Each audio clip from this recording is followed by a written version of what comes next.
Labour और employment, तो government क्या ध्यान रखती है कि हाँ कितने लोग एम्प्लॉयड कितने लोग अनएम्प्लॉयड, इसका एक एनालिसिस। ठीक है, क्योंकि एक मेजर एस्पेक्ट रहेगा ना कि गवर्नमेंट में इकोनॉमी में कितने लोग काम कर रहे हैं। ठीक है जी। तो इस चैप्टर में हम क्या क्या चीजें समझने की कोशिश करेंगे, जो की एरिया है कि ट्रेंड्स क्या है लेबर फोर्स पार्टिसिपेशन के, फिर एम्प्लॉयमेंट के पैटर्न्स कैसे हैं। ठीक है, कि ओवर द पीरियड कितना बीच में अनएम्प्लॉयमेंट आई एम्प्लॉयमेंट आई है ना, फिर अनएम्प्लॉयमेंट के डायनेमिक्स क्या क्या है, फिर स्ट्रक्चरल इनसाइट्स कुछ कि जेंडर में कुछ डिस्पैरिटी है, जैसे जनरली आप देखो कि मेल ज्यादा एम्प्लॉयड है देन फीमेल। ठीक है ना, लड़कों को क्या बोलते हैं, कुछ नहीं करेगा, जॉब नहीं लगेगा तो तेरी शादी नहीं होगी, लड़कियों क्या बोलते हैं, है ना, अगर तुम जॉब नहीं लगी तो शादी करा देंगे।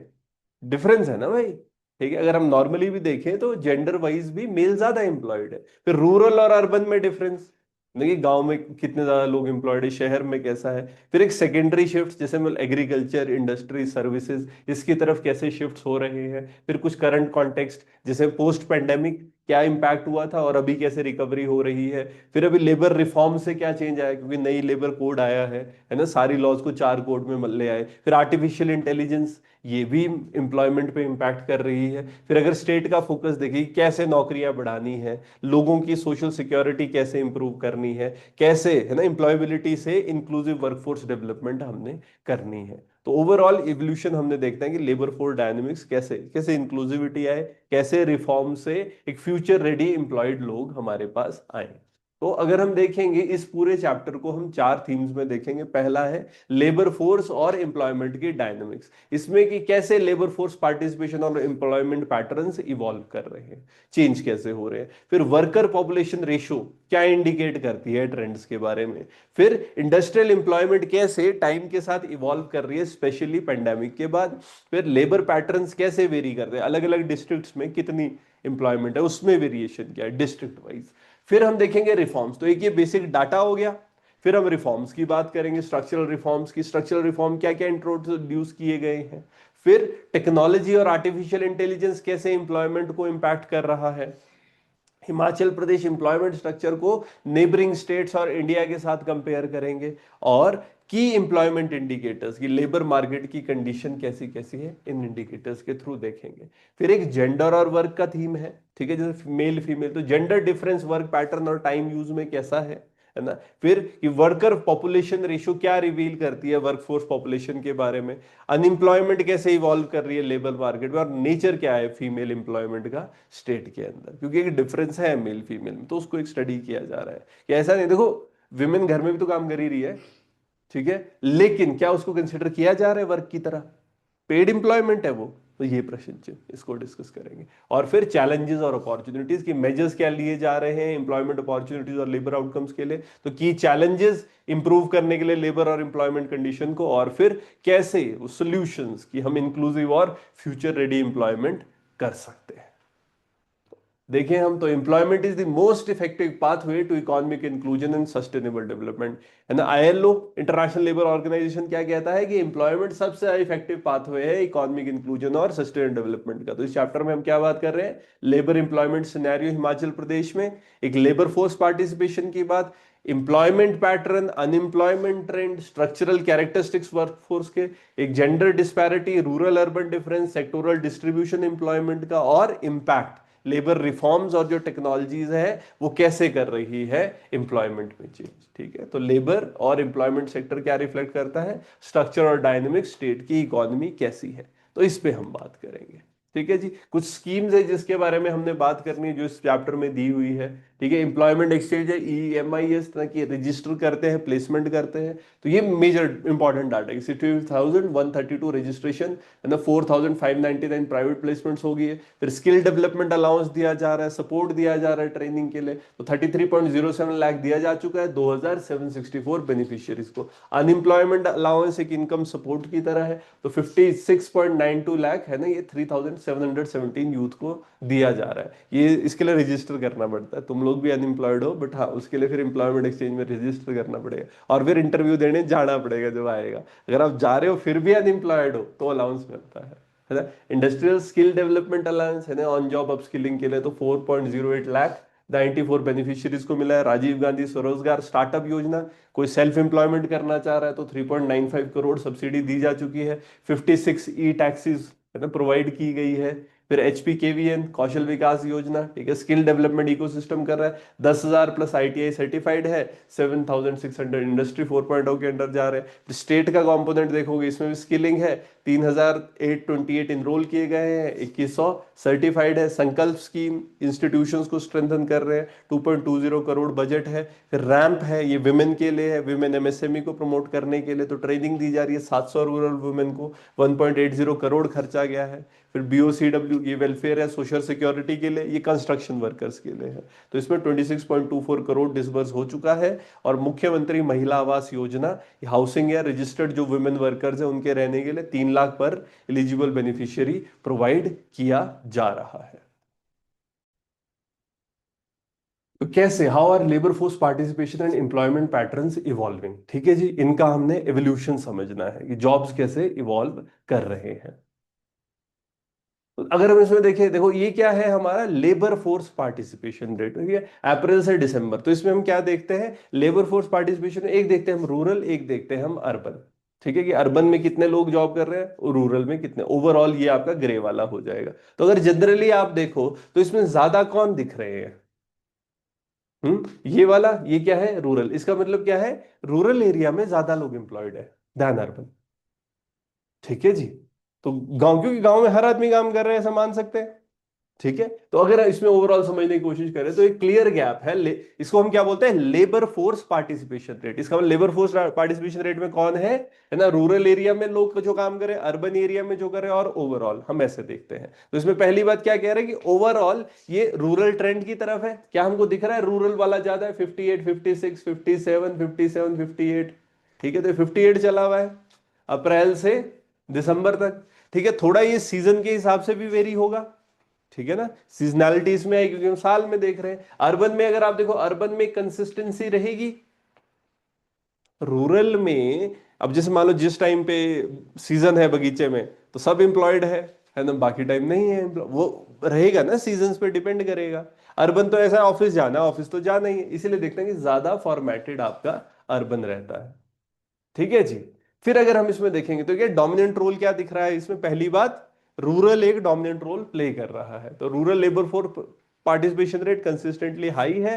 क्यों है, एग्रीकल्चर और लाइट एक्टिविटीज गांव में होती है। ठीक है जी। दूसरी बात, अगर अर्बन में देखोगे तो लोअर है, और इसमें फ्लक्चुएशन कम है ना, कि स्टेबल ये ज्यादा दिखाता है। रिसेंट ट्रेंड्स क्या है कि ग्रेजुअली अगर आप ओवरऑल देखो तो ये इंप्रूव कर रहा है, क्योंकि ओवरऑल है ना, तो ओवरऑल ये इंप्रूव कर रहा है। इसका मतलब क्या है, सीजनल और इकोनॉमिक फैक्टर्स भी है कि हमारा लेबर मार्केट जो है उसकी एंगेजमेंट अब बढ़ रही है। ठीक है, ये चीज हमको समझ आती है। तो ओवरऑल आप देखो, रूरल सेक्टर है ना, this remains the key driver of labour force participation. ठीक है, लेटर मंथ्स में अगर आप देखोगे तो एंगेजमेंट ज्यादा है ओवरऑल, अगर हम देखेंगे। हम्म, इसी में है ना, ये लेबर फोर्स पार्टिसिपेशन का हम देख रहे हैं।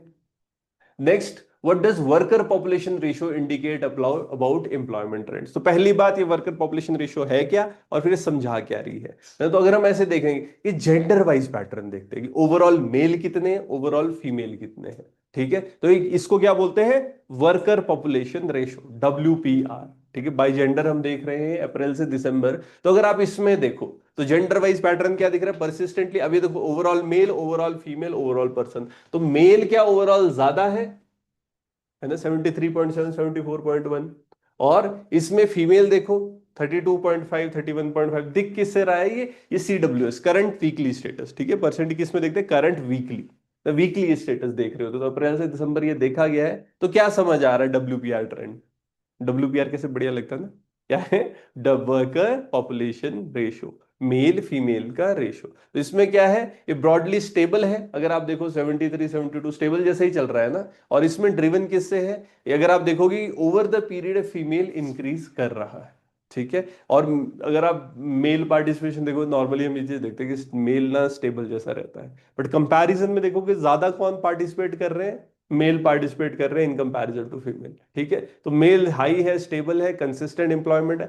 फीमेल देखोगे मेल से कम है, लेकिन एक ग्रेजुअल इंप्रूवमेंट आप देख सकते हो, और लेटर स्टेजेस में ज्यादा हो रहा है। तो एक जेंडर गैप दिख रहा है। ठीक है, इंक्रीमेंट प्रोग्रेस थोड़ी थोड़ी दिख रही है, तो इंक्लूसिव लेबर पार्टिसिपेशन हो रहा है। और बीच का क्या है, ये आपका ओवरऑल पर्सन। तो जनरली एक डाटा रख लेना, जैसे 74.1, 33.6 दिसंबर 2025 में ये था।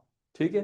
फिर कैसे इंडस्ट्रियल एम्प्लॉयमेंट इवॉल्व कर रही है over time, specially after pandemic, की pre pandemic post pandemic industrial employment कैसे इंपैक्ट कर रही है। तो प्री पेंडेमिक अगर आप देखो, स्टडी एक ग्रोथ 2% की चल रही थी, वर्कर और पर्सन जो इंगेज थे। फिर 2019-20 में स्लो डाउन हुआ, 1.7 तक चल गई थी, है ना। तो अर्ली इकोनॉमिक स्लो डाउन होने लगा था। फिर आप देखोगे पेंडेमिक से पहले 8 से 9% डिक्लाइन हुआ है, सिवियर इंपैक्ट हुआ है 20-21 में। फिर 21-22 में आप देखोगे कि ये रिबाउंड करी है, और फिर पोस्ट पेंडेमिक अब ये स्टेबलाइज हो चुकी है। तो इंडस्ट्रियल सेक्टर अगर आप देखोगे, इसमें रेजिलियंस, रिकवरी और ग्रेजुअल स्टेबलाइजेशन दिख रही है। तो employment condition post pandemic improve कर रही है। तो यहां पर देखो ये फैक्टरीज है, अगर आप देखोगे, है ना। तो यहां से ये 1.7 पहुंचा है ना, 3 से 1.7, फिर बीच में 20-21 में ये स्लंप आया और फिर 2.7 चला गया है। ओवरऑल अगर आप वर्कर की एंगेजमेंट की बात करें, तो यहाँ देखो 3.5 से ये पहले बढ़ा है, 16-17, 17-18-19, और फिर ये 19-20 में, है ना, नीचे आया, 2% तक है। फिर देखो नेगेटिव में चला गया। फिर उसके बाद ये बेस इफेक्ट की वजह से 8.1, फिर 7.4, फिर अभी 6.2। वैसे ही अगर आप टोटल पर्सन देखोगे, 3 से ये 2.1 से -3.2, 7, 7.4, 5.9। ठीक है, तो ये हमारा ईयर ऑन ईयर टोटल लोग कितने हैं एंगेज्ड। फिर how do labour patterns vary across districts. ठीक है, तो एक बॉक्स दिया गया है, इसमें हिमाचल में डिस्ट्रिक्ट्स में, विद इन डिस्ट्रिक्ट्स कैसे वेरी कर रहा है ये बताया गया। तो कांगड़ा है ना। तो यहाँ रजिस्ट्रेशन की बात हो रही है लेबर डायनेंस, तो 13,998 रजिस्ट्रेशन हुई है। कांगड़ा बड़ा है, कांगड़ा में पॉपुलेशन ज्यादा है, डेंसली पॉपुलेटेड है। ठीक है, फिर यहाँ पर 1,090 प्राइवेट प्लेसमेंट करी गई थी। लाइव रजिस्टर ये 1.12 लाख दिखा रहा है। मंडी में 13,318 रजिस्ट्रेशन है, लाइव रजिस्टर 1.07 लाख, मतलब टोटल जितने अभी अनएम्प्लॉयड। फिर शिमला में देखें, है ना, तो सबसे ज्यादा प्राइवेट वैकेंसी यहां पर नोटिफाइड है, 3072। मतलब प्राइवेट में छोटी छोटी नौकरियां आती है, तो शिमला में ये सबसे ज्यादा हो रही है। फिर अगर आप देखो इंडस्ट्रियल क्लस्टर डिस्ट्रिक्ट है, सोलन है, तो यहाँ पे फार्मा और मैन्युफैक्चरिंग हब की तरह ये काम कर रहे हैं, तो स्ट्रॉन्ग प्राइवेट वैकेंसी बेस यहाँ पर है। ठीक है, प्राइवेटली लोग, सोलन में नौकरियां, या ऊना है, ऊना में इंडस्ट्रियल कॉरिडोर है, सिरमौर है, वहां पर भी इंडस्ट्रियल बेस बढ़ रहा है, जो पोंटा साहिब वाला रीजन है, वहां पर नौकरियां बढ़ रही है। बाकी टूरिज्म सीजनल एम्प्लॉयमेंट की बात करें, तो जहां टूरिज्म ज्यादा होगा, जैसे कुल्लू है, किन्नौर, लाहौल स्पीति, चंबा, तो ये सीजनल एम्प्लॉयमेंट डिपेंडेंसी पे है ना। तो यहाँ पर सेल्फ एम्प्लॉयमेंट ज्यादा है। जब शिमला की बात करते हैं, तो शिमला में ऐसा होता है कि यहाँ पर एम्प्लॉयमेंट थोड़ा बढ़ जाता है अगर टूरिज्म वाली बात करें, और वो थोड़ा लंबे टर्म तक है। ठीक है, क्योंकि यहाँ तो लोग आते ही रहते हैं। ठीक है, बट हाँ, जैसे अब चंबा की बात हम करें, कुल्लू की बात करें, तो ये थोड़ा सेल्फ एम्प्लॉयमेंट बेस ज्यादा रहता है और सीजनैलिटी पे ज्यादा है। बाकी रिमोट और लो एब्जॉर्प्शन डिस्ट्रिक्ट हमारी लाहौल स्पीति है ना, सबसे कम प्लेसमेंट 21, और किन्नौर में लिमिटेड है क्योंकि इंडस्ट्रियल डेप्थ यहाँ पर कम है। तो ये ओवरऑल हमारी डिस्ट्रिक्ट्स में डिस्ट्रिक्ट लेवल लेबर डायनेमिक्स ये बताती है। ठीक है जी। तो क्या स्ट्रक्चरल रिफॉर्म्स इंट्रोड्यूस किए गए हैं लेबर फ्रेमवर्क के अंदर।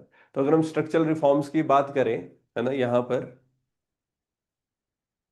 ठीक है ना, लेबर रिफॉर्म्स इंपॉर्टेंट है। स्ट्रक्चरल रिफॉर्म्स क्या है, सबसे पहले तो आपका मेजर लेबर शिफ्ट है कि 29 लॉज को इकट्ठा करके 4 लेबर कोड्स में लाया हुआ है। क्यों, कि रेगुलेटरी फ्रेमवर्क को सिंप्लीफाई करना है ना, वर्कफोर्स वेलफेयर के लिए काम करना है, और सस्टेनेबल इकोनॉमिक ग्रोथ हो सके। तो क्या क्या चीजें लाई गई है, पहला तो कि यूनिवर्सल मिनिमम वेजेस इसमें लिखी गई है। फिर जेंडर इक्वालिटी की बात हुई है, मेल फीमेल, है ना, कि वर्किंग टाइम्स, फिर टाइमली पेमेंट, नौकरियों अगर कोई कर रहा है तो टाइमली पैसा मिले, है ना। सोशल सिक्योरिटी बढ़ानी है, जैसे मान लो अनऑर्गेनाइज्ड वर्कर्स है, गिग वर्कर है। गिग कौन होते हैं, जो फुल टाइम ऐसे काम नहीं कर रहे, जैसे नहीं जोमैटो, ठीक है, जैसे आया तो एकदम, या ओला उबर, आपकी अपनी गाड़ी है, टैक्सी है, आप उबर में रजिस्टर करो, आप काम मिलेगा आप करो। ठीक है ना, वैसे जोमेटो में कोई रजिस्टर हो गया, तो जब जब खाना एक जगह से, तो जितना आप करोगे उतना आपको पैसा मिले। तो ये सब गिग वर्कर्स के अंडर। तो अनऑर्गेनाइज्ड, गिग वर्कर और प्लेटफॉर्म वर्कर्स जो है, इन सबको हेल्प करना है। और ओवरऑल ना ऑक्यूपेशनल सेफ्टी, जब भी आप कोई काम कर रहे हो तो उसमें ऑक्यूपेशनल हैजार्ड्स होते हैं ना, तो उससे प्रोटेक्ट करना, कि भाई कोई बाइक पे जल्दी जल्दी जा रहा है तो सेफ्टी गियर्स प्रॉपरली पहने, है ना। कोई अगर ऐसी जगह पर काम कर रहा है जहाँ इशू हो सकते हैं, तो उस हिसाब से उसको मास्क, हेलमेट, वो सारी चीजें, ठीक है, तो ये सब इसमें दिए गए। तो एक बैलेंस्ड अप्रोच है इसमें, है ना। हाँ, वर्कर का भी ध्यान रखा जा रहा है लेकिन एम्प्लॉयर का भी ध्यान रखा जा रहा है, मतलब ये थोड़ा फेयर बनाया गया ताकि ऐसा ना हो कि जैसे मान लो कोई एम्प्लॉयर भी है, ठीक है, तो उसका भी अनड्यू हरासमेंट ना हो। पिछले लॉज में कुछ हरासमेंट्स वाली पॉइंट भी हो रहे थे, तो इसमें क्या कर दिया गया, एक फेयर, इंक्लूसिव और फ्यूचर रेडी लेबर इकोसिस्टम बनाने के लिए जो लेबर हमारी लॉज है उसको अभी रिफॉर्म किया गया है, 4 कोड में बनाया गया है। ठीक है, उसी तरीके से अब कोर प्रोविजन क्या है, अगर अपने universal basic income, timely payment of wages, administratively आप देखोगे एक सिंगल रजिस्ट्रेशन सिस्टम बनाया है, सिंगल लाइसेंसिंग सिस्टम बनाया है, डिजिटल कंप्लायंसेस करनी है, इंस्पेक्टर कम फैसिलिटेटर अप्रोच लानी है। और जो माइनर ऑफेंसेस है, पहले क्या होता था उसमें क्रिमिनलाइजेशन होती थी, अब माइनर ऑफेंसेस को सिविल ऑफेंस की तरह लिया जाता है, फाइन लगाया जाता है, पर ये कि एकदम क्रिमिनलाइज करके जेल में नहीं डालेंगे। बाकी स्ट्रक्चरल और सिस्टमिक चेंजेस अगर आप देखो, ज्यादा फ्लेक्सिबिलिटी लाई है लेबर मार्केट में, ट्रांसपेरेंसी लाई है कंप्लायंसेस में, और इनकरेज किया गया फॉर्मलाइजेशन एम्प्लॉयमेंट का। तो हम वही बात कर रहे हैं, वर्कर वेलफेयर, एम्प्लॉयर इंटरेस्ट, है ना, फेयर, है ना, इंटरेस्ट, और ये देखना है कि अपने इकोसिस्टम अच्छा कर रहे हैं। तो सपोर्ट क्या कर रहे हैं, inclusive sustainable growth, labour governance को अच्छा कर रहे हैं। तो लेबर कोड क्या है, एक शिफ्ट है, simplified, transparent, inclusive labour framework के लिए मॉडर्न इकोनॉमिक नीड्स जिससे फुलफिल हो सके। बेसिक लेबर फोर्स पार्टिसिपेशन, है ना, इसी में जैसे कोड्स है, 4 कोड है ना। The code on wage 2019, the industrial relation code 2020, code on social security 2020, और the occupational safety health and conditions code 2020। तो इन 4 कोड्स में हमारे वो जो जितनी भी लेबर लॉज है उनको डिवाइड कर दिया गया है। ठीक है, यूट्यूब पे मैंने प्रॉपरली एक्सप्लेन किया हुआ है, देख सकते हो। How is technology and artificial intelligence influencing employment patterns, यानी कि एम्प्लॉयमेंट पैटर्न को टेक्नोलॉजी, आर्टिफिशियल इंटेलिजेंस कैसे इंपैक्ट कर रही है। तो अगर हम ऐसे आर्टिफिशियल इंटेलिजेंस उसका इन्फ्लुएंस देखें, तो अगर एआई इन एम्प्लॉयमेंट, तो क्या चेंज हो रहा है, ऑटोमेशन बढ़ गई है, रिपीटेटिव टास्क के लिए एआई बढ़िया है, ठीक है ना, प्रोडक्टिविटी अच्छी है, नए रोल्स जैसे advance digital skills, analytical skills, ये नए रोल्स आ चुके हैं, है ना। जॉब में अगर आप देखो तो ये लो मीडियम स्किल जॉब्स जो है, एक बड़ी हाई पॉसिबिलिटी है कि ये रिप्लेस होने वाले हैं, है ना। उसी तरीके से अगर आप देखो अपॉर्चुनिटीज की, data analytics, machine learning, cyber security, AI system management, इस सब में नई जॉब्स आएंगी, है ना। तो एक शिफ्ट है, skill intensive knowledge based work, है ना, इसकी तरफ एक शिफ्ट हो रहा है। वैसे अगर गवर्नमेंट के रिस्पांस की बात करें तो एक रीस्किलिंग और अपस्किलिंग पे फोकस है, रिस्पॉन्सिबल एआई की एडॉप्शन, एथिकल एआई प्रिंसिपल्स लाने की बात हो रही है, और एक सपोर्ट मेजर्स आपके ट्रांजिशन के लिए, क्योंकि हमारा कहीं ना कहीं वर्क ट्रांजिशन तो हो रहा है ना, एक लेबर रिफॉर्म्स, क्योंकि वर्कफोर्स अब चेंज हो रही है ना, तो उसके हिसाब से अडाप्ट करना पड़ेगा। डिजिटल स्किलिंग जैसे आईटीआईज है, तो इंडस्ट्रियल ट्रेनिंग इंस्टीट्यूट्स नए कोर्सेज ला रहा है, हायर एजुकेशन इंस्टीट्यूशंस में चेंजेस चाहिए, और इमर्जिंग टेक्नोलॉजीज जो भी है उनको साथ में जोड़ना। ओवरऑल इम्पैक्ट अगर आप देखें तो चैलेंज और अपॉर्चुनिटीज दोनों हैं। इसके लिए एक एफिशिएंट पॉलिसी सपोर्ट चाहिए ताकि ज्यादा इंक्लूसिव और सस्टेनेबल वर्कफोर्स ट्रांसफॉर्मेशन हो सके, क्योंकि एआई तो देखो आ चुका है ना। एआई एक स्ट्रक्चरल शिफ्ट ला रहा है, कैसा, ज्यादा स्किल बेस्ड, ज्यादा टेक्नोलॉजी ड्रिवन लेबर मार्केट होगी जिसमें कॉन्टिन्यूस अडेप्टेशन और पॉलिसी सपोर्ट चाहिए। ठीक है, तो एआई हमारे एम्प्लॉयमेंट के एस्पेक्ट्स में, तो अगर इसमें हम देखें कि रिफॉर्म्स और इनिशिएटिव जो गवर्नमेंट ऑफ इंडिया ले रही है एआई के लिए, तो एक तो डिजिटल इंडिया ना, इस पे फोकस है। फिर ये फ्यूचर स्किल प्राइम, ये प्रोग्राम फॉर रीस्किलिंग और upskilling IT man power for employability, इस पे गवर्नमेंट काम कर रही है। स्किल इंडिया और मिशन इंडिया एआई मिशन, ठीक है, अभी दिल्ली में एक एआई की कॉन्फ्रेंस भी हुई थी। ठीक है, तो ये सारी चीजें हैं, एआई के लिए इंडिया रिस्पॉन्ड कर रहा है। ठीक है है ना। इंडिया एआई मिशन, एक बार वेबसाइट विजिट करो, एक बार उनका यूट्यूब चैनल देखो, तो समझ आएगा कि क्या क्या चीजें अभी एआई के लिए इंडिया कर रहा है। फिर हिमाचल प्रदेश का एम्प्लॉयमेंट स्ट्रक्चर अगर आप नेबरिंग स्टेट से कंपेयर करो और नेशनल ट्रेंड से अगर हम कंपेयर करें, तो पहला तो देखो हमारा कैसा है स्टेट, माउंटेनियस ज्योग्राफी है ना, माउंटेन तो है जी। सेक्टोरल कॉम्पोजिशन हमारा एग्रीकल्चर बेस्ड है। डेमोग्राफिक स्ट्रक्चर अगर आप देखोगे हमारा, तो कहीं ना कहीं अगर इसको हम कंपैरेटिवली देखते हैं तो डेवलपमेंटल अचीवमेंट्स की वही हमारे एजुकेशन में इंप्रूवमेंट है ना, हिमाचल एक अच्छा एजुकेशन में हमारे इंडिकेटर्स बहुत अच्छे हैं। ठीक है, अच्छा काम हो रहा है। हेल्थ में अगर आप देखोगे तो ओवरऑल ह्यूमन डेवलपमेंट में आप देखो वैक्सीनेशन वगैरह बढ़िया होती है। ठीक है, फिर अगर आप नेबरिंग स्टेट के साथ कंपेयर करते हो, जैसे मान लो पंजाब, हरियाणा, उत्तराखंड, जम्मू और कश्मीर, तो यहाँ पर अगर आप लेबर फोर्स पार्टिसिपेशन देखो तो डेफिनेटली जैसे हमारे रूरल एरिया में ज्यादा लोग काम कर रहे हैं। फिर आप वर्क फोर्स में देखोगे तो विमेन ज्यादा काम कर रही है। अर्बन एम्प्लॉयमेंट में अगर आप देखो तो यहाँ पर एम्प्लॉयमेंट ज्यादा रहेंगी। तो एक वेरिएशन है ना, इंडस्ट्रियल बेस और इकोनॉमिक स्ट्रक्चर के कंपैरिजन में यहाँ पर। क्यों? क्योंकि हमारे यहाँ स्ट्रक्चर कैसा है, हम लोग कंसंट्रेटेड है फिलहाल एग्रीकल्चर के ऊपर, एग्रीकल्चर लाइड एक्टिविटीज मेजर है, एग्रीकल्चर में नौकरियां, फिर टूरिज्म में नौकरियां हैं, है ना। साथ में हिमाचल में कंस्ट्रक्शन वर्क भी काफी हो रहा है। बाकी बाकी लोग क्या है, पब्लिक सर्विसेज में। जो लार्ज स्केल इंडस्ट्रीज है इसका लिमिटेड फोकस है। एमएसएमई हम बोल सकते हैं काफी ज्यादा है, मतलब माइक्रो स्मॉल मीडियम इंडस्ट्रीज। बाकी अभी लार्ज स्केल इंडस्ट्री का लिमिटेड प्रेजेंस है, जो हम बोलते हैं ना बद्दी बरोटी वाला नालागढ़, वहां पर प्रेजेंस है। इसके अलावा आप देखोगे चैलेंजेस, एम्प्लॉयमेंट आउटकम अगर हम चैलेंजेस देखें तो स्किल बेस्ड ट्रेनिंग जो है ना, नई जॉब्स ये कम है। तो एक इंक्लूसिव और सस्टेनेबल ग्रोथ के लिए हमको काम करना पड़ेगा। थोड़ा थोड़ा शिफ्ट हो रहा है, जैसे नेशनल इंडिकेटर्स हम भी इंडस्ट्रियलाइजेशन की तरफ जा रहे हैं, नॉन फार्म एम्प्लॉयमेंट बढ़ रही है। बट ओवरऑल अभी भी अगर आप देखो कि एम्प्लॉयमेंट में जो हमारा प्राइमरी सेक्टर है, सबसे ज्यादा एम्प्लॉयबिलिटी प्राइमरी सेक्टर में ही है। धीरे धीरे हम लोग शिफ्ट कर रहे हैं, ये बात भी ठीक है कि वी आर शिफ्टिंग ना। बट स्टिल अगर आप देखो तो Himachal Pradesh employment structure primary sector driven है, डाइवर्सिफिकेशन की इसमें जरूरत है। ठीक है जी। फिर की एम्प्लॉयमेंट इंडिकेटर्स जो लेबर मार्केट कंडीशंस को बताते हैं, इनको हम देखते हैं। तो पहला तो अगर आप देखोगे एम्प्लॉयमेंट में एक यूजुअल स्टेटस होता है। तो यूजुअल स्टेटस में हम क्या देखते हैं, प्रिंसिपल और सब्सिडरी एक्टिविटीज क्या क्या हो रही है, एक मेन एक्टिविटी उसके साथ कौन कौन सी एक्टिविटीज हो रही है। तो एक लॉन्ग टर्म ट्रेंड इससे समझ आता है। ठीक है। फिर एक आपका सीडब्ल्यूएस होता है, करंट वीकली स्टेटस। इसमें क्या है, शॉर्ट टर्म लेवल पे देखा जाता है कि एम्प्लॉयमेंट कितनी है। तो ये जो इस टाइम पे लेबर क्या कर रही है, वो चीज हमको समझ आती है, कितने लोग जॉब में है, कितने लोग नहीं है। अगर की एम्प्लॉयमेंट इंडिकेटर्स की आप बात करो तो एक तो लेबर फोर्स पार्टिसिपेशन रेट है। इससे क्या समझ आता है, ये रूरल एरिया अर्बन एरिया में कितने लोग काम कर रहे हैं, है ना। तो वर्किंग एज पॉपुलेशन कितनी एम्प्लॉयड है, या कितने लोग नौकरियां ढूंढ रहे हैं।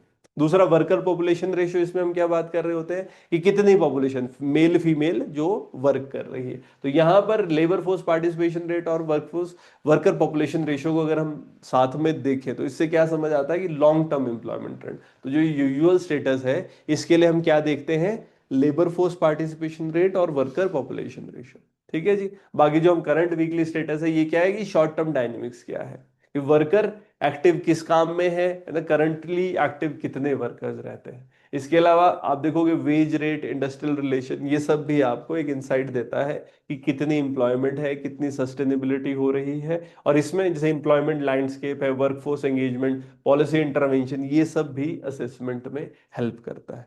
जैसे हम हिमाचल की बात करें तो यहाँ पर है ना, लेबर फोर्स पार्टिसिपेशन रेट 62.5%, ये फीमेल है, वे मेल है, और फीमेल का अगर आप देखो 46.8% है। वैसे इंडिया का आप देखो 57.8%, फीमेल 26.8%। इसी को अगर आप देखो बाकी स्टेट्स में तो हरियाणा, पंजाब, उत्तराखंड, हिमाचल, तो हमारा डेफिनेटली ज्यादा है। जब हम 46.8% की बात कर रहे हैं तो हिमाचल में विमेन का पार्टिसिपेशन लेबर फोर्स में ये ज्यादा है। तो आप देखो ना, 17.5, 19.8, 26.8, 46.8, तो यहाँ पर प्रोपोर्शन हाई रहेगा। तो हिमाचल प्रदेश shows higher female labor participation than national and neighboring state। तो ये क्या है, जेंडर इंक्लूजन हमारे यहाँ पर ज्यादा हो रही है वर्क के अंदर। ठीक है। तो ये हमारा लेबर फोर्स पार्टिसिपेशन जो हम देख रहे थे। तो हिमाचल प्रदेश 62.5 मेल, 46.8 फीमेल। अब इसको कंपेयर करो तो देखो ना, नेशनल लेवल पे भी क्या दिख रहा है, इसका मतलब क्या है, मेल हमारे यहाँ ज्यादा इंप्लॉयड है। इवन ऑल इंडिया कितना, 57.8%, तो हिमाचल में क्या है 62.5। तो मतलब नेशनली भी हमारी पोजीशन बेटर है लेबर फोर्स पार्टिसिपेशन रेट में। फीमेल देखो 46.8, तो उत्तराखंड, पंजाब, हरियाणा या ऑल इंडिया देखो 26.8 है ना, 46 है हमारे यहाँ पर। तो बेटर पोजीशन पे है हिमाचल। ठीक है। तो यहाँ पर प्रोपोर्शन, एक तो ओवरऑल लोग एम्प्लॉयड ज्यादा है, काम कर रहे हैं, और फीमेल भी यहाँ पर ज्यादा एम्प्लॉयड है। ठीक है। फिर जेंडर डिफरेंस वर्क पैटर्न्स में और टाइम यूज में, इसको समझने को, तो यहां से तो ये समझ आ रहा है कि देखो भाई विमेन खूब काम कर रही है। फिर उसी का एनालिसिस थोड़ा अंदर जाके करते हैं कि वर्क पैटर्न और टाइम यूज क्या है। तो जेंडर वाइज अगर आप डिस्ट्रीब्यूशन देखें एवरेज डेली टाइम का, तो ओवरऑल क्लियर जेंडर डिफरेंस दिखता है कि जो मेल है पैसे ज्यादा मिल रहे हैं, है ना, ज्यादा पेड एक्टिविटीज में मेल है। अगर आप ऐसे देखो वर्क को हम बात करें तो ये चीज समझ आती है कि टोटल जो मेल और फीमेल है काम में, विमेन का ज्यादा है। ठीक है, क्यों? क्योंकि मेल जो है ये पाया गया है कि वो पेड वर्क ज्यादा कर रहे हैं, बट फीमेल पेड तो कर ही रही है, अनपेड काम भी इनका ज्यादा रहेगा। तो फीमेल, है ना, workload compare to male is slightly higher. एक शब्द यूज किया जा रहा है डबल बर्डन, विमेन पे डबल बर्डन है। ठीक है, तो विमेन का अगर हम देखेंगे सिग्निफिकेंट ज्यादा टाइम किधर लग रहा होता है, जैसे पेड वर्क है उसके साथ जो अनपेड एक्टिविटीज रहेगी, जैसे डोमेस्टिक वर्क है या केयर का वर्क है, वो किसको ज्यादा कंसिडर किया जाता है कि फीमेल, है ना। जैसे बच्चा देखना है, कौन बेटर देख सकती है? भाई माँ देख सकती है। ठीक है, माँ को तो देखना ही पड़ेगा। ठीक है, वो जो बात है। बाकी इसमें ये भी देखा जा रहा है कि दोनों जेंडर्स में जैसे पर्सनल केयर, रेस्ट, लीजर, ये पाया गया है कि लड़के इसमें ज्यादा टाइम दे रहे हैं दैन फीमेल। ठीक है, हाँ जी। तो एक ओवरऑल हमको क्या समझ आ रहा है कि हाईली परसिस्टेंट एक जेंडर इनइक्वालिटी है ना। अगर हम बात करें कि डिवीजन ऑफ लेबर में वुमेन डिस्प्रोपोर्शनेटली अनपेड काम ज्यादा कर रहे हैं और टोटल वर्कलोड विमेन के ऊपर ज्यादा है देन मेन। ठीक है, अनपेड वाला उनके ऊपर ज्यादा रहेगा। ठीक है, जेंडर वाइज डिस्ट्रीब्यूशन में हम देख रहे हैं क्लियर डिफरेंस है। और इसी में ना एक ग्राफ बनाया गया अनपेड एक्टिविटीज में, अगर आप देखो तो देखो फीमेल का ज्यादा प्रेजेंस है। अब इसमें क्या है, ये ना टाइम है, एवरेज टाइम स्पेंड इन मिनट्स पर डे। तो देखो रेजिडुअल अदर एक्टिविटीज, नहीं इसमें चलो मेल फीमेल ये बराबर जैसे दिखा रहे हैं, बट जब हम अनपेड एक्टिविटीज की बात करते हैं, ठीक है, तो यहां पर अगर आप मेल देखोगे तो इसमें फीमेल का प्रेजेंस ज्यादा रहता है। अनपेड, पेड में आप देखोगे मेल का ज्यादा प्रेजेंस है ना, 414 मिनट। फिर अनपेड एक्टिविटीज अगर आप यहाँ देख रहे हैं ना, जिसमें अनपेड एंड पेड साथ में कर रहे हैं, जो बिल्कुल अनपेड है, घर की सफाई करनी है, कपड़े धोने हैं, तो यहाँ पर देखो मेल 123 मिनट, फीमेल 363 मिनट। तो ओवरऑल ने ये एक डिफरेंशिएशन दिखा रहा है। तो what does worker population ratio reveal about workforce participation? ठीक है, वर्कर पॉपुलेशन रेशियो डब्ल्यूपीआर की जब हम बात करते हैं तो ये क्या है, यानी मेजर्ड परसेंटेज पॉपुलेशन कितनी एम्प्लॉयड है, मतलब इसमें हम देखते हैं इसमें प्रोपोर्शन जो लोगों की है गुड्स और सर्विस में काम कर रहे हैं। तो डब्ल्यूपीआर का अगर हम कंपैरिजन करते हैं, ये हमारे लास्ट क्वार्टर में कहा गया है, तो इसमें देखो हिमाचल प्रदेश का हाईएस्ट डब्ल्यूपीआर है 50.4%। इंडिया का कितना है? 40.2%। अगर कंपैरिजन करो पंजाब 37.5, 36.8, 36.1, तो ये ओवरऑल इनके कंपैरिजन में हिमाचल का डब्ल्यूपीआर बेटर है। इसी में जीडब्ल्यूपीआर, जेंडर वाइज पार्टिसिपेशन रेट, तो ये फीमेल का 41.3, तो ये नेशनल से भी ज्यादा है, नेबर से भी ज्यादा है। इसका क्या मतलब है? फीमेल वर्कफोर्स पार्टिसिपेशन या फीमेल की इंटीग्रेशन वर्कफोर्स में हिमाचल प्रदेश में बेटर है। ठीक है, तो हिमाचल प्रदेश क्या है? हायर ओवरऑल और फीमेल एम्प्लॉयमेंट पार्टिसिपेशन। तो इससे क्या समझ आ रहा है कि वर्कफोर्स में इंगेजमेंट कंपेयर टू बाकी स्टेट्स हिमाचल में ज्यादा है। तो ये वर्कफोर्स पॉपुलेशन रेशियो अगर हम देखेंगे रूरल अर्बन, तो हिमाचल प्रदेश, उत्तराखंड, तो इसमें क्या दिख रहा है? एक रूरल 51.6, अर्बन 41, और ये 50.04 ओवरऑल। तो ये सब के साथ कंपैरिजन अगर आप देखो तो इंडिया से भी हम ज्यादा है, यहाँ 41 है ना, रूरल हमारा 51, तो मतलब हमारे रूरल एरिया में ज्यादा लोग एम्प्लॉयड है। अर्बन एरिया में भी आप देखो 41.3, 37.4। ठीक है, तो ओवर, बट एक चीज समझना, हिमाचल की पॉपुलेशन भी कम है। ठीक है, इंडिया में फिर पूरे इंडिया की पॉपुलेशन है। ठीक है ना, तो ये सब एस्पेक्ट्स रहेंगे। तो रूरल अर्बन अगर आप देखो पंजाब में आसपास ही है ना, हरियाणा में थोड़ा सा रूरल में कम, अर्बन में ज्यादा है, बड़े अर्बन एरिया ज्यादा रहेंगे। ठीक है, बट हिमाचल में ये हाई रहेगा। How has unemployment evolve in labour market? ठीक है, ओवर द पीरियड कैसे ये इवॉल्व कर रही है? तो देखो, अगर हम इसमें देखें कि अनएम्प्लॉयमेंट रेट है, कैसे देखते हैं? परसेंटेज ऑफ एम्प्लॉयड पर्सन ना टोटल लेबर फोर्स में। तो इनिशियली क्या है, फ्लक्चुएशन ज्यादा थी, है ना, फिर आपका रिकवरी हुई क्योंकि पेंडेमिक आया है ना, तो ये अनएम्प्लॉयमेंट रेट कम होने लगी, धीरे धीरे रिकवरी हो रही है, वर्कफोर्स एब्जॉर्प्शन बढ़ी और इम्प्रूव्ड हमारी इकोनॉमिक एक्टिविटी। आजकल क्या है, एक स्टेबलाइज्ड अनएम्प्लॉयमेंट रेट है। अगर आप देखो ना इस तरह का ग्राफ है, ये अनएम्प्लॉयमेंट रेट है 8.9, 7.5, 8.7। तो 2020 में अगर आप देखो कहता है 8.7, 7.4, फिर धीरे धीरे ये 5.3 और फिर अभी स्टेबलाइज होके 4.9 है 2026 में। ठीक है, इसी को यहाँ पर इंडिकेट किया जा रहा है कि इनिशियल फेज में क्या है, ये फ्लक्चुएशन है 8.9, 7.5, 8.7।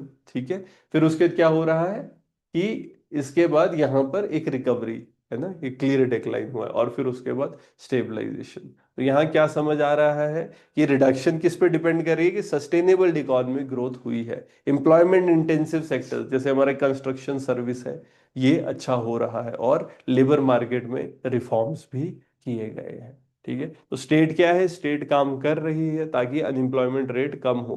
तो अगर आप एम्प्लॉयमेंट ट्रेंड देखोगे, वॉलिटैलिटी से स्टेबिलिटी की तरफ जा रहा है। ठीक है, तो ओवरऑल अगर हम देखेंगे तो अनएम्प्लॉयमेंट इंडिया में रिकवर हुआ है, ये अनएम्प्लॉयमेंट रेट। ठीक है, 8.9 से अभी 4.9 एक स्टेबल रेट पे आ चुका है। बाकी मंथली एम्प्लॉयमेंट रेट ट्रेंड्स अगर हम देखेंगे हमारे यहाँ पर, तो हिमाचल प्रदेश में अगर आप देखो अनएम्प्लॉयमेंट रेट, तो रूरल अर्बन ओवरऑल, ठीक है, पहले हम क्या बात कर रहे थे, एम्प्लॉयमेंट, अब हम क्या बात कर रहे हैं, अनएम्प्लॉयमेंट। ठीक है, तो अनएम्प्लॉयमेंट कहाँ ज्यादा है, अर्बन, तो 6.7, ठीक है जी, रूरल में 3.9।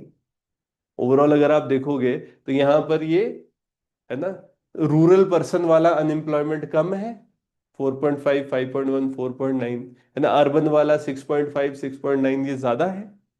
ठीक है जी, तो ये हमारा अनएम्प्लॉयमेंट अगर रूरल और अर्बन एरियाज में अगर हम देखने की कोशिश करें इंडिया के कंपैरिजन में, तो एक परसिस्टेंट गैप है रूरल और अर्बन के बीच में। ठीक है, तो अर्बन एम्प्लॉयमेंट कंसिस्टेंट, अनएम्प्लॉयमेंट ज्यादा है, अर्बन एरिया में ज्यादा लोग अनएम्प्लॉयड रहते हैं। ठीक है ना, तो एक ज्यादा जॉब प्रेशर है अर्बन एरियाज में, क्यों, लेबर सप्लाई ज्यादा है, और एक स्ट्रक्चरल मिसमैच, जैसे हम कहते हैं कि आदमी की स्किल और उस हिसाब से जॉब मिलना। ठीक है, रूरल अनएम्प्लॉयमेंट देखें हम तो इसके लेवल कम है, 4.5, 5.1, है ना। ओवरऑल ट्रेंड देखें तो आपका अनएम्प्लॉयमेंट रेट अर्बन ट्रेंड को फॉलो कर रहा होता है। अगर आप देखें ना 6.59, तो जो शेप चेंज हो रही है, ठीक है, तो अर्बन इन्फ्लुएंस ज्यादा रहेगा। अभी क्या है, मॉडरेशन हो रही है अनएम्प्लॉयमेंट में, अगर ओवरऑल देखें कि इसका मतलब क्या है, अगर आप देखोगे ना कि शिफ्ट, जैसे यहाँ था 7, 7, 6.5, 6.7, या हम यहाँ पर भी देख रहे हैं कि अनएम्प्लॉयमेंट रेट अब 4.9 कंसिस्टेंटली चल रहा है ना, ओवरऑल अनएम्प्लॉयमेंट इंडिया की। तो यहाँ रूरल अर्बन की हम बात करें तो ये चीज समझ आ रही है कि ओवर द पीरियड ये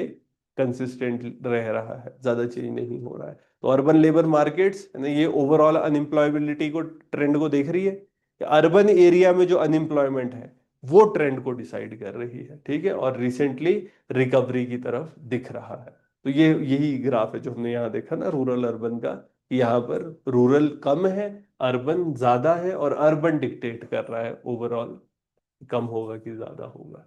what is the nature of female employment in the state, है ना, महिलाओं के अगर हम रोजगार की बात कर रहे होते हैं तो सेल्फ वेज एम्प्लॉयमेंट 85% है ना, बाकी 12 और 3, जो हम ये बात कर रहे होते हैं कि सेल्फ एम्प्लॉयड कितनी है फीमेल वर्कर्स, 85% सेल्फ एम्प्लॉयड है। जो छोटे काम होते हैं ना जितने भी, अगर कोई इंसान कर रहा है सिलाई बुनाई ये सब चीजें हैं, सेल्फ हेल्प ग्रुप्स के अंदर papad making, jelly making, jam making, तो ये सब सेल्फ एम्प्लॉयमेंट में। तो 12% रेगुलर वेजेस सैलरीड है, और 3% हमारे कैजुअल लेबर्स है। Periodic labour force participation rate है ना, ये बताता है। तो ये क्या है, स्टेटस एम्प्लॉयमेंट का। तो यहाँ पर 85, 12 और 3% डिस्ट्रीब्यूशन। इसका मतलब क्या है, किस पे ज्यादा डिपेंडेंट, अगर हम कहते हैं सेल्फ वेज एम्प्लॉयमेंट, तो एग्रीकल्चर लाइड एक्टिविटीज में, हाउस होल्ड एंटरप्राइज में ज्यादा है। ठीक है, तो रेगुलर वेज ये क्या है, लिमिटेड एक्सेस है स्टेबल फॉर्मल जॉब्स की। कैजुअल लेबर्स अगर आप देखो तो डेली वर्क में कम एंगेजमेंट है ना, 3% ही है कैजुअल एम्प्लॉयमेंट। तो ओवरऑल क्या है, इनफॉर्मल या सेल्फ ड्रिवन एम्प्लॉयमेंट में विमेन ज्यादा इन्वॉल्व है। ठीक है, तो इसमें अगर आप देखोगे तो डाइवर्सिफिकेशन एम्प्लॉयमेंट अपॉर्चुनिटीज के लिए चाहिए, फॉर्मल सेक्टर नौकरियों के लिए और ज्यादा इंप्रूव्ड इनकम सिक्योरिटी देने की जरूरत है। तो फीमेल एम्प्लॉयमेंट हिमाचल प्रदेश में लार्जली कैसी है, इनफॉर्मल, सेल्फ एम्प्लॉयड। तो हाईलाइट क्या करता है कि फॉर्मलाइजेशन और डाइवर्सिफिकेशन एम्प्लॉयमेंट में जरूरी है ना। विमेन सेल्फ एम्प्लॉयड ज्यादा है, रेगुलेटरी वेजेस ना रेगुलर 12 ही है, 3% कैजुअल लेबरर्स है। और इसमें अगर हम देखें परसेंटेज डिस्ट्रीब्यूशन, जैसे हम यूजुअल है ना यू की बात करें, ब्रॉड स्टेटस अगर हम देखें तो ओन अकाउंट वर्कर या एम्प्लॉयर मेल में देखेंगे 44, फीमेल 46.4% है।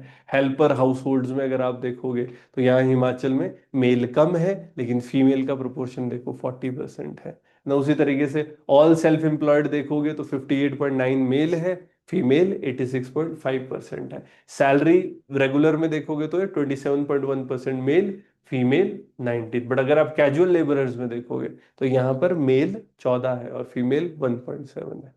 ठीक है, तो मतलब रेगुलर रेगुलर में फिर भी हम देख रहे हैं कि 27 और 11 है। बट जब हम ये बात देखते हैं ना कैजुअल लेबरर्स, इसमें बहुत कम है फीमेल। ठीक है, फीमेल या तो आपके रेगुलर में या फिर आपके सेल्फ एम्प्लॉयड वाले में ज्यादा है। देखो 86.5%। इसी को अगर आप कंपेयर करो बाकी उत्तराखंड पंजाब के साथ, तो ये सब मतलब परसेंटेज वाइज कम है। ऑल रादर मतलब ऑल इंडिया हमको दिखना चाहिए। जैसे ऑल इंडिया मेल देखो 44 या 46 है फीमेल, है ना, यहाँ 27 है। और यहाँ पर भी आप देखो 86.5, ये नेशनल लेवल पे 65.3 है ना। तो ओवरऑल ये अगर आप देखोगे कैजुअल लेबरर्स इंडिया में ये आपका 18.8% है। ठीक है, क्योंकि वहां पे अपॉर्चुनिटी ज्यादा होती है ना। हिमाचल में वो चीज़ कम है कैजुअल लेबरर्स की। अगर आप बात तो नेशनल लेवल पे 18, या जहां पर हम ये कहेंगे थोड़ा डेवलप्ड है, जैसे हरियाणा है, पंजाब है, तो मतलब वहां पर इंडस्ट्रीज वगैरह रहेंगी, तो यहाँ देखो ना कैजुअल में वुमेन 19-18 है।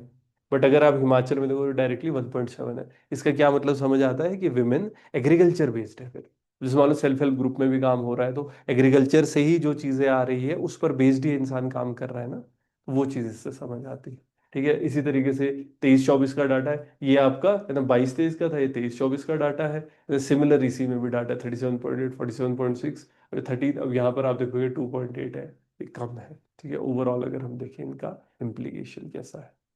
फिर क्या मेजर्स लिए जा रहे हैं ताकि एम्प्लॉयमेंट अपॉर्चुनिटीज और लेबर आउटकम्स अच्छे हों, है ना। तो क्या स्टेप्स लिए जा रहे हैं, तो अगर आप देखो इनिशिएटिव्स गवर्नमेंट के हिमाचल प्रदेश के साथ कर रहे हैं, तो एक इंफ्रास्ट्रक्चर को अच्छा करना चाह रहे हैं ना, डिजिटल एसेसिबिलिटी बढ़े ना, फिनेंशियल सपोर्ट और स्किलिंग कर रहे हैं, allowance, vocational growth, green entrepreneurship और मार्केट एक्सपेंशन, सिस्टमिक रिफॉर्म्स की ज़्यादा फ्लेक्सिबल लेबर नॉर्म्स करने हैं, जेंडर इंक्लूजन करना है और ओवरसीज रीच अच्छी करनी है। तो एम्प्लॉयमेंट असिस्टेंट्स के लिए क्या कर रहे हैं, 12 डिस्ट्रिक्ट एम्प्लॉयमेंट एक्सचेंजेस हैं, 65 सब ऑफिसेज है ना।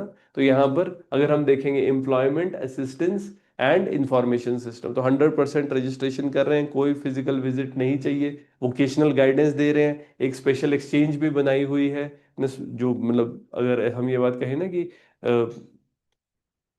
दिव्यांग वगैरह रहते हैं उनके साथ जुड़ा हुआ, काउंसलिंग कर रहे हैं। तो टोटल नेटवर्क साइज कितना है, 77 एक्सचेंजेस बनाई हुई है, ऑटोमेटेड है, ऑनलाइन है, किसी ने भी अप्लाई करना है ऑनलाइन अप्लाई किया जा सकता है। बाकी मिनिमम वेज है ना, ये मैंडेट किया हुआ है मिनिमम वेज, जो एडवाइजरी बोर्ड है मिनिमम वेज एक्ट 1948, तो 1 अप्रैल 2025 से है। तो यहाँ पर मिनिमम दिन का 400 से 425 कर दिया है, 12,000 से 12,750 पर मंथ कर दिया है। तो 19 शेड्यूल एम्प्लॉयमेंट ये हिमाचल प्रदेश के अंडर जो है उसमें मिनिमम वेज है। ये इंपॉर्टेंट फैक्ट है हमारे लिए।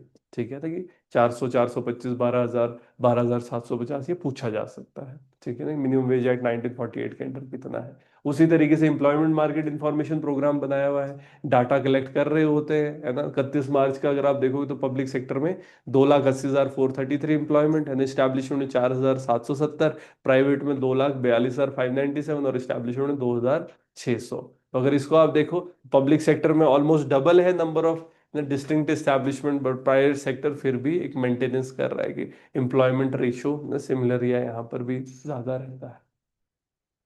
वोकेशनल गाइडेंस की बात करेंगे, है ना, 18,678 दिसंबर 2025 तक यूथ इनको गाइड किया है, स्कूल के लेवल पे, कॉलेज के लेवल पे, आईटीआई, पॉलिटेक्निक, है ना। तो इसमें क्या स्किल्स, क्या करियर दिए जा रहे हैं, स्कीम्स, और कैसे सेल्फ एम्प्लॉयमेंट के रास्ते पे आ सके।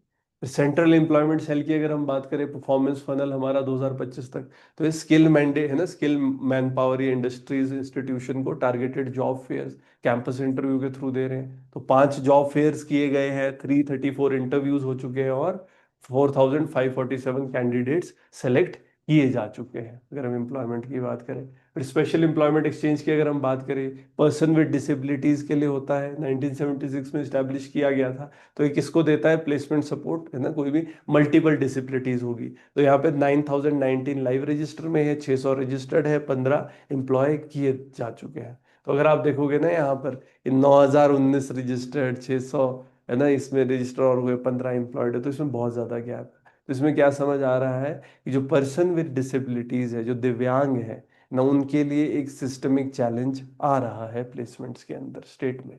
ठीक है, तो मतलब स्टेट डिसेबिलिटी फ्रेंडली नहीं है जॉब्स में। अगर आप देखो जो स्पेशल एबिलिटी है।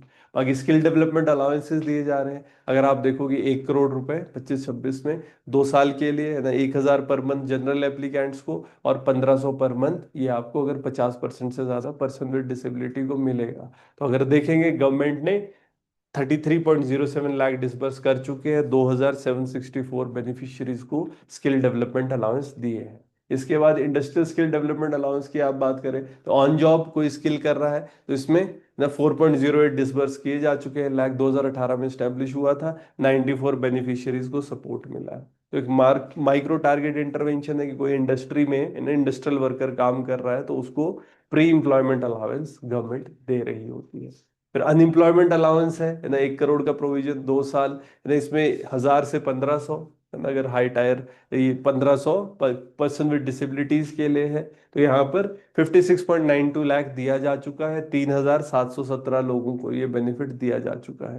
तो क्या है, एक ड्यूअल ट्रैक स्ट्रेटेजी हम कह रहे हैं है ना, कि आप एक तरफ एम्प्लॉयमेंट प्रोवाइड करो, एम्प्लॉयमेंट प्रोवाइड करने के लिए स्किल प्रोवाइड करने हैं है ना। अगर हम यहाँ पर देखें तो यहाँ है ना स्किल डेवलपमेंट का अलाउंस दे रहे हैं, इंडस्ट्री में स्किल डेवलप करने के लिए अलाउंस दे रहे हैं, और फिर भी नहीं हो रहा तो अनएम्प्लॉयमेंट अलाउंस दे रहे हैं। ठीक है, तो स्टेट कहीं ना कहीं सपोर्ट कर रही है अनएम्प्लॉयड को। इसमें 8 मेजर इंडस्ट्री ग्रुप्स है, अगर एम्प्लॉयमेंट की हम बात करें तो यहाँ पर केमिकल्स में 6%, non metallic products 6, machinery 6, motor vehicle 7, wearing April 7, बाकी इसके अलावा टेक्सटाइल 9 है।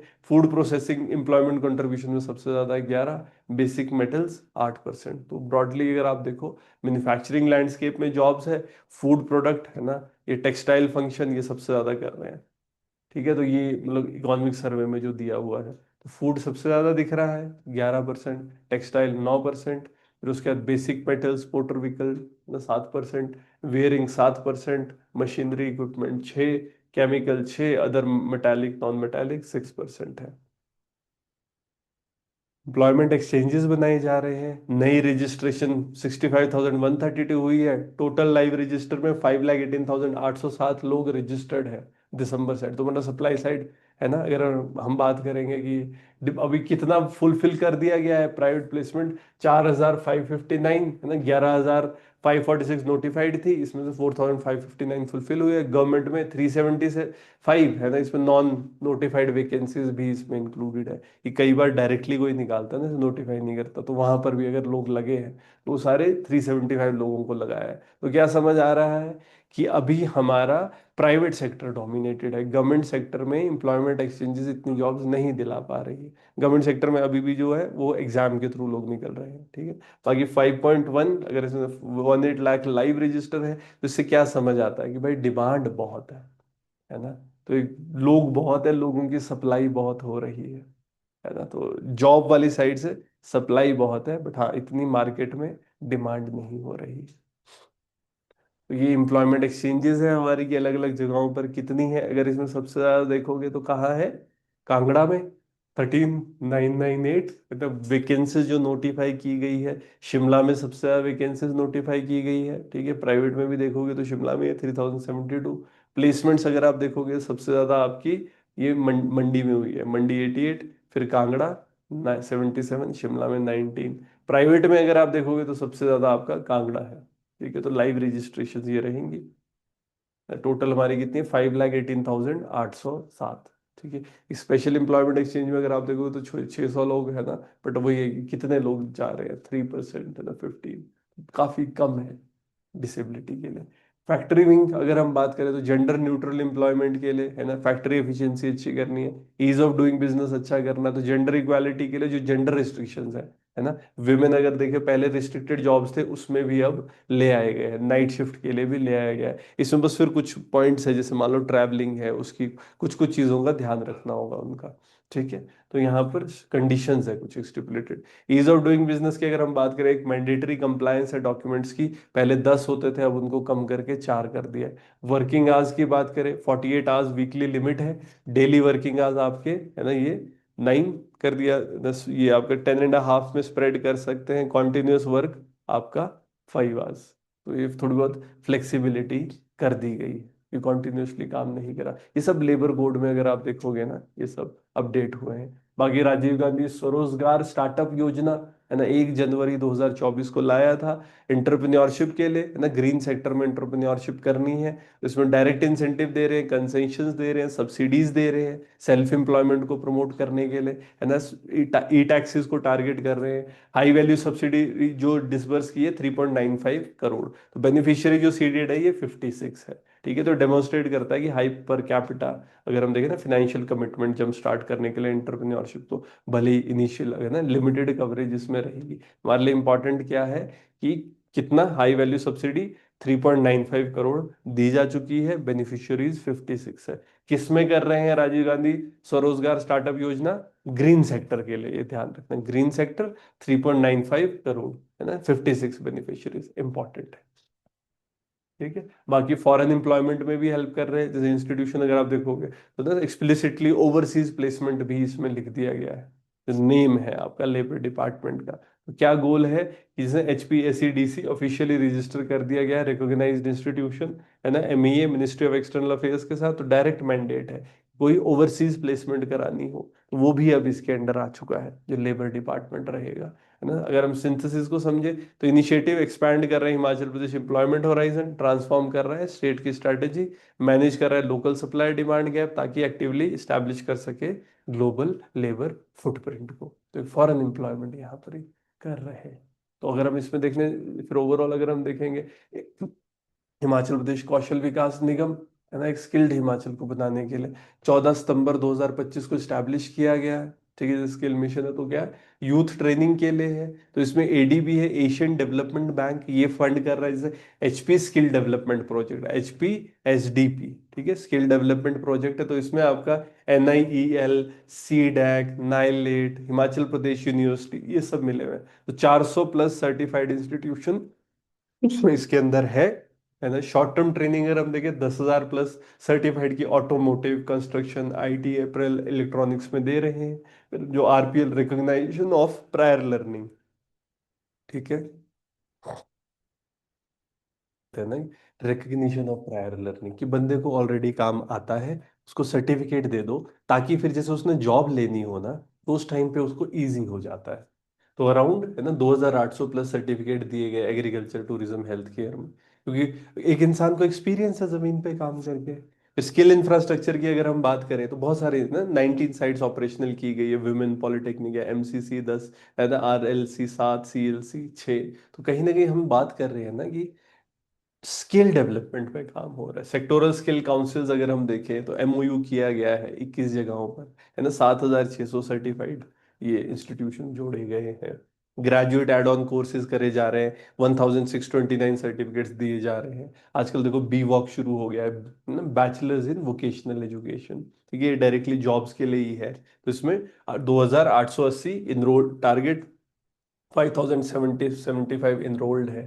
तो रिटेल, टूरिज्म, इन सब में जिनमें जॉब के लिए ज्यादा रहता है, तो ये सब एस्पेक्ट्स क्या है आपके, है ना, HP स्किल डेवलपमेंट प्रोजेक्ट के अंडर ये सारी चीजें आती है। उसी तरीके से PMKVY, प्रधानमंत्री कौशल विकास योजना, 2016 में लॉन्च हुआ था। 5,000 ट्रेनीज इनिशियली टारगेट करे थे, अगर आप देखो तो 2,100, है ना, सर्टिफिकेट दिए जा चुके हैं, बाकी 2,000 ट्रेनीज अभी इसके अंडर है। फिर आपका संकल्प स्कीम है ना, इसमें आपका 2.20 करोड़ बजट दिया जा रहा है, ताकि स्किल इकोसिस्टम अच्छा किया जा सके। जैसे ये आपका RAMP है ना, raising and accelerating MSME performance, तो रैंप स्कीम, है ना, इसमें 1.80 करोड़ दिया जा चुका है। तो 700 वुमेन एंटरप्रेन्योर्स जो MSME में काम कर रहे हैं, उनको इसके अंडर स्ट्रेंथन किया जा रहा है, स्किल दिया जा रहा है। ठीक है, अपकमिंग इनिशिएटिव अगर आप देखो तो हिमाचल प्रदेश कौशल विकास योजना निगम के, तो एक आपका अवार्डिंग बॉडी की तरह काम कर रहे हैं, कि जो इंडस्ट्री लाइन सर्टिफिकेशन है, सर्टिफिकेट्स ऐसे देने जो इंडस्ट्री की रिक्वायरमेंट पर बेस्ड हो। पिलग्रिमेज टूर गाइड, एक नया जॉब की, जैसे लोग जाना चाहते हैं पिलग्रिम जहां पर होता है, तो एक टूर गाइड बनाना। फिर आप कोलैबोरेट कर रहे हो MKCL के साथ, क्रेडिट बेस्ड कोर्सेज बनाए गए हैं जो NCRF के 2023 के, कि आप क्रेडिट की, है ना, उतना कोर्स करके आप सीख सकते हो। बाकी MIS सिस्टम एक डेवलप करने की बात हो रही है। तो हिमाचल प्रदेश कौशल विकास निगम क्या रिफ्लेक्ट करता है कि प्रॉपर स्किलिंग, ये सब बातें किस चीज के लिए हो रही है, कि लोगों को स्किल प्रोवाइड करना है। ठीक है, तो एक स्ट्रॉन्ग इंस्टीट्यूशनल लिंकेजेस करनी है, बाकी इसको स्केल करना है। उसी तरीके से जो कंस्ट्रक्शन वर्कर है उनको BOCW होता है, building and other construction workers welfare board. ठीक है, BOCW welfare board, building and other construction workers welfare board. अगर हम इसकी बात करें तो अगर हम देखेंगे 2 मार्च 2009 को स्टैब्लिश किया गया था। फाइनेंशियल असिस्टेंस सोशल सिक्योरिटी किसको दी जा रही है? बिल्डिंग में कौन होते हैं? Unorganised workers. तो जो अनऑर्गेनाइज्ड है उनको इसमें लाया जा रहा है। अगर देखेंगे 4,76,052 इसमें वर्कर्स रजिस्टर किए गए हैं। ठीक है, एक मोबाइल ऐप है, इसमें EKYC होता है रजिस्ट्रेशन के लिए, रिन्यूअल के लिए, है ना। बाकी एलिजिबिलिटी अगर आप देखो 18 से 60 साल है, मिनिमम 90 दिन है कंस्ट्रक्शन के, है ना। बाकी ये किसी और वेलफेयर के अंडर जो नहीं होंगे उसमें है। फाइनेंशियल परफॉर्मेंस की अगर हम बात करें 26.24 करोड़ डिसबर्स हुए हुए हैं इसमें, 7,955 बेनिफिशियरीज को। सेस अगर इसके लिए जो कलेक्ट हुआ है 65.59 करोड़। बाकी और क्या चीजें हो रही है इनके ना, अवेयरनेस कैंपेन, है ना। जो भी लेबर लेबर वेलफेयर ऑफिसर्स हैं वो इसमें अवेयरनेस करते हैं। रजिस्ट्रेशन की अगर हम बात करें 4,76,052 वर्कर्स इसमें रजिस्टर्ड है। एंड अगर आप देखो शुरू में 526.63 करोड़ डिसबर्स हुए हैं, 5,66,859 बेनिफिशियरीज और 1,268.26 करोड़ सेस कलेक्ट हुआ है। ठीक है, तो ये सारा किसके लिए काम हो रहा है? हमारा कंस्ट्रक्शन वर्कर्स के लिए। तो कंस्ट्रक्शन वर्कर्स कहाँ कहाँ लगते हैं? बिल्डिंग्स तो बन ही रहे, और क्या बनता है? तो ना इंडस्ट्रियल इंफ्रास्ट्रक्चर सारा बनेगा, और डैम वगैरह जितने भी होते हैं, क्या है ये, है ना, ये सब कंस्ट्रक्शन वगैरह। बाकी स्पेशल स्कीम्स है वुमेन वर्कर्स के लिए, मुख्यमंत्री विडो या सिंगल या डेस्टिट्यूट या दिव्यांग महिला आवास योजना, है ना। तो इसमें 3 लाख असिस्टेंस दी जा रही है हाउस कंस्ट्रक्शन के लिए। बाकी इसमें एनुअल इनकम 2.5 लाख से कम होनी चाहिए, उनको मिलेगी। तो क्या कोशिश की जा रही है? एक वेलफेयर कवरेज, है ना, फंड मोबिलाइजेशन, फोकस किस पे है? टारगेटेड सपोर्ट दिया जाए, है ना, डिजिटल डिलीवरी हो, और जेंडर सेंसिटिव स्कीम्स है, इस पे फोकस हमारा हो रहा है। तो Himachal Pradesh building and other construction workers welfare board. ठीक है, लिखना है ये, अगर लोग आता है ना उसकी, ये अलग से बोर्ड बनाया हुआ है इनके वेलफेयर के लिए। बाकी अब की वेलफेयर स्कीम्स अगर इसके अंदर हम देखेंगे तो ना, मैरिज असिस्टेंस दी जा रही है, मेडिकल असिस्टेंस, डिसेबिलिटी हो उसमें पेंशन देते हैं, एजुकेशन में हेल्प कर रहे हैं, ओल्ड एज में पेंशन है, मैटरनिटी या पैटर्निटी के टाइम पर असिस्टेंस दी जा रही है। बाकी चैलेंजेस हम क्या फेस कर रहे हैं, कैसे इंप्रूव करें लेबर और एम्प्लॉयमेंट कंडीशंस को? तो एक हाई डिपेंडेंस है आपकी एग्रीकल्चर और सब एम्प्लॉयमेंट पे। अगर आप देखो तो वर्कफोर्स बड़ी है, स्पेशली विमेन, है ना, लो प्रोडक्टिव एरियाज में। तो डिपेंडेंस एग्रीकल्चर पे बहुत है, सेल्फ एम्प्लॉयमेंट स्पेसिफिकली हम देखें तो। लो इनकम स्टेबिलिटी है ना, इसमें सोशल सिक्योरिटी कम होती है, डाइवर्सिफिकेशन कम होती है। आगे इंडस्ट्रियल बेस जोग्राफिकल कंस्ट्रेंट की वजह से कम है ना, बड़ी इंडस्ट्रीज मैन्युफैक्चरिंग है नहीं ना, तो quality jobs weak, private sector है, इन्वेस्टमेंट इसमें कम है। बाकी आउट माइग्रेशन होती है, जो भी स्किल्ड वर्कर है वो पढ़ के टेक्निकली ट्रेंड वर्कफोर्स से बाहर जा रहे हैं, तो ब्रेन ड्रेन हो रहा है, स्किल की शॉर्टेज है ना, यूथ में अनएम्प्लॉयमेंट बढ़ रही है। उसी तरीके से जेंडर डिस्पैरिटीज है, फॉर्मल एम्प्लॉयमेंट में अगर हम बात करें, फॉर्मल जॉब्स है ना कम है, अनपेड केयर में विमेन ज्यादा इन्वॉल्व है, तो विमेन की एक्सेस के लिए कम है ना, ये हाई। अगर हम देखें अनपेड केयर का बर्डन रह रहा है, फीमेल पार्टिसिपेशन कम है, इनकम इनइक्वालिटी ज्यादा है, हाउस होल्ड की अर्निंग ओवरऑल क्या होता है इससे कम हो जाती है। बाकी स्किल मिसमैच की अगर हम बात करें, नई टेक्नोलॉजी आ रही है, जैसे AI आ रहा है, ऑटोमेशन आ रही है, डिजिटल सर्विस आ रही है, इंडस्ट्री 4.0, तो कहीं ना कहीं स्ट्रक्चरल एम्प्लॉयमेंट की वजह से कॉम्पिटिटिवनेस कम हो रही है ना, धीरे ट्रांजिशन ट्रांजिशन थोड़ा स्लो है हमारे यहाँ पे। बाकी इनफॉर्मेलिटी ज़्यादा है, सीजनल एम्प्लॉयमेंट ज़्यादा है। तो इनफॉर्मल सीजनल है ना, हम एग्रीकल्चर टूरिज्म पे डिपेंडेंट है, तो इसमें क्या होता है, इनकम वॉलेटाइल है, वल्नरेबिलिटी ज़्यादा है। तो ये सब इश्यूज है, एग्रीकल्चर पे डिपेंडेंट है, जोग्राफिकल इशू है, आउट माइग्रेशन हो रही है, जेंडर डिस्पैरिटी है, स्किल मिसमैच और इनफॉर्मेलिटी सीजनल। तो इसमें अगर हम देखेंगे हिमाचल डिस्ट्रिक्ट वाइज, जैसे कांगड़ा, मंडी, बिलासपुर, चंबा, तो यहाँ पे सप्लाई डिमांड मिसमैच सबसे ज्यादा है ना। बहुत जॉब सीकर है, प्लेसमेंट कम है। इंडस्ट्रियल प्रेजेंस की हम बात करें, ऊना और सिरमौर में है, यही इंडस्ट्रियल हब्स है, बाकी नहीं, जैसे बद्दी बरोटी वाला नालागढ़ हम कह रहे हैं। तो लेबर मार्केट इन्हीं डिस्ट्रिक्ट्स में ज्यादा प्रेशर है। सेल्फ एम्प्लॉयमेंट की बात करें, कुल्लू, किन्नौर, लाहौल स्पीति, चंबा, तो यहाँ पर एम्प्लॉयमेंट पैटर्न्स फ्लक्चुएट कर रहे हैं, है ना, टाइम पे डिपेंड करता है। तो सीजनल टूरिज्म है हमारा, है ना, फ्लक्चुएट कर रहा है। इसके अलावा प्लेसमेंट कम है रिमोट ट्राइबल एरियाज में, जैसे लाहौल स्पीति की नॉर, है ना, तो आइसोलेटेड एरियाज है, रिमोटनेस है, कनेक्टिविटी अच्छी नहीं है, फैसिलिटीज कम है, और इंडस्ट्रियल डेप्थ, प्राइवेट वैकेंसीज कम है, जॉब क्रिएशन कम है, जैसे किन्नौर राहुल स्पीति में तो प्राइवेट सेक्टर की प्रेजेंस है ही नहीं, ये कहाँ है, ऊना सिरमौर। तो एक तरफ क्या है कि इन जगहों पर प्रेशर ज्यादा है, दूसरी जगहों पर नहीं है। बाकी वैकेंसीज है, लेकिन प्लेसमेंट में जो कन्वर्जन है हिमाचल प्रदेश में वो कम हो रहा है, ठीक है ना, लोगों को कम ले रहे हैं। प्राइवेट वैकेंसीज में मॉडरेट कन्वर्जन है, क्योंकि जो लोग हैं उनमें स्किल्स की, मतलब उस लेवल पे जो रिक्वायर्ड है वो स्किल्स नहीं है। इसीलिए बात हो रही है ना कि इंडस्ट्री के साथ कन्वर्ज करना पड़ेगा। तो एम्प्लॉयमेंट चैलेंजेस क्या है, स्ट्रक्चरल कंस्ट्रेंट्स है, रीजनल डिस्पैरिटी है, और स्किल मिसमैच है। हमको क्या करना पड़ेगा, टारगेटेड और डाइवर्सिफाइड इंटरवेंशंस करनी पड़ेगी। तो मेजर्स क्या किए जा सकते हैं ताकि इंक्लूसिव और फ्यूचर रेडी एम्प्लॉयमेंट की जा सके, है ना। तो पहला तो स्ट्रक्चरल ट्रांसफॉर्मेशन, है ना, हमको एग्रीकल्चर में, नॉन फार्म एक्टिविटीज में डाइवर्सिफिकेशन करनी पड़ेगी। Tourism, food processing, green industry, digital और नॉलेज सेक्टर्स है, इनको अच्छा करना पड़ेगा। तो एम्प्लॉयमेंट बेस यहाँ पर है, सेक्टोरल इम्बैलेंस इससे कम होगा। दूसरा, जो एमएसएमई और एंटरप्रेन्योरशिप है, इसको अच्छा करना पड़ेगा, क्योंकि जॉब्स हमारी ज्यादा कहाँ है, एमएसएमई में है, स्टार्टअप्स है, लोकल एंटरप्राइज है। तो ग्रीन और टेक ड्रिवन एंटरप्रेन्योरशिप हमको करनी होगी, ताकि सस्टेनेबल लोकल जॉब्स और हो, आउट माइग्रेशन कम हो। स्किल डेवलपमेंट और इंडस्ट्री की अगर हम बात करें, तो इंडस्ट्री के साथ अलाइन करना पड़ेगा, जैसे अप्रेंटिसशिप, इंडस्ट्री लेड करिकुलम दे रही है गवर्नमेंट इसमें भी पैसा स्किलिंग के लिए, कि इंडस्ट्री में जाके स्किल लो, ताकि वो, क्योंकि डिमांड के हिसाब से होगा ना इंडस्ट्रीज की। बाकी AI, analytics, cyber security, advanced manufacturing, climate resilience, है ना, इन सब डायमेंशंस में काम किया जा सकता है। साथ में हम एक इंक्लूसिव वर्कफोर्स पार्टिसिपेशन की बात कर सकते हैं, कि विमेन फोकस स्कीम्स, है ना, फ्लेक्सिबल वर्क और विमेन एंटरप्रेन्योरशिप, की वुमेन को फ्लेक्सिबल वर्क्स में तो रखा जा सकता है, ठीक है, जो एटलीस्ट घर से हो सके, उस तरह की एम्प्लॉयमेंट प्रोवाइड की जा सकती है। क्वालिटी और एसेस वुमेन को प्रोवाइड करने की जरूरत है। फॉर्मलाइजेशन की बात करें कि लेबर कोड जो है इसको प्रॉपरली इंप्लीमेंट किया जाए, डिजिटल कंप्लायंस, अवेयरनेस, फैसिलिटेशन, तो ज्यादा फॉर्मल एम्प्लॉयमेंट और सोशल सिक्योरिटी की कवरेज देनी होगी। इसके अलावा सोशल प्रोटेक्शन सिस्टम बनाने पड़ेंगे, welfare board, targeted allowance provide करना है, ताकि इनफॉर्मल और वनरेबल सेक्टर्स में जो ट्रांजिशन हो रहा है उसको बचाया जा सके। बाकी रीजन स्पेसिफिक हम एम्प्लॉयमेंट स्ट्रैटेजीज की अगर बात करें, तो डिस्ट्रिक्ट लेवल पे प्लान्स बनाने पड़ेंगे। डिजिटल प्लेटफॉर्म जैसे overseas placement support, labour market data, उस सबको हमको इकट्ठा करना पड़ेगा। तो हमें हिमाचल प्रदेश में क्या, एक रेजिलिएंट, इंक्लूसिव और फ्यूचर रेडी लेबर इकोसिस्टम बनाना है, ताकि उसमें सस्टेन्ड ग्रोथ हो और वर्कर्स का फायदा हो सके। और दूसरी बात, जो हमारी स्ट्रैटेजी है ना, वो कैसी रहेगी, एक स्ट्रक्चरल डाइवर्सिफिकेशन से।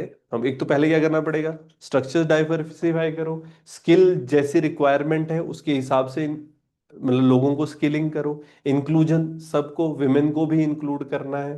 फॉर्मलाइजेशन करनी है, ताकि लॉन्ग टर्म एम्प्लॉयमेंट हो सके और सस्टेनेबिलिटी हो सके। तो ओवरऑल अगर हम लेबर मार्केट की बात करें तो कैसा है, मिक्स मैच है। स्ट्रेंथ जैसे हाई वर्कफोर्स पार्टिसिपेशन है, चैलेंजेस क्या है, इस सेक्टोरल कंसंट्रेशन, अगर हम देखें ना, इनफॉर्मल एम्प्लॉयमेंट में लोग ज्यादा है, हमको स्किल डेवलपमेंट करना होगा, डाइवर्सिफिकेशन एम्प्लॉयमेंट अपॉर्चुनिटीज की करनी होगी, ज्यादा फॉर्मल जॉब्स बनानी होंगी, और जो टेक्नोलॉजिकल एडवांसमेंट्स हैं इनको भी साथ लाना होगा, ये एसेंशियल रहेंगे, ताकि इंक्लूसिव, रेजिलिएंट और फ्यूचर रेडी वर्कफोर्स बनाई जा सके, है ना। हमको एक focus, skill diversification, inclusive policy, ये इंपॉर्टेंट है, ताकि आप एम्प्लॉयमेंट आउटकम स्टेट के अच्छे कर सको। तो इस एरिया में हमें काम करना पड़ेगा लेबर एम्प्लॉयमेंट को इंप्रूव करने के लिए।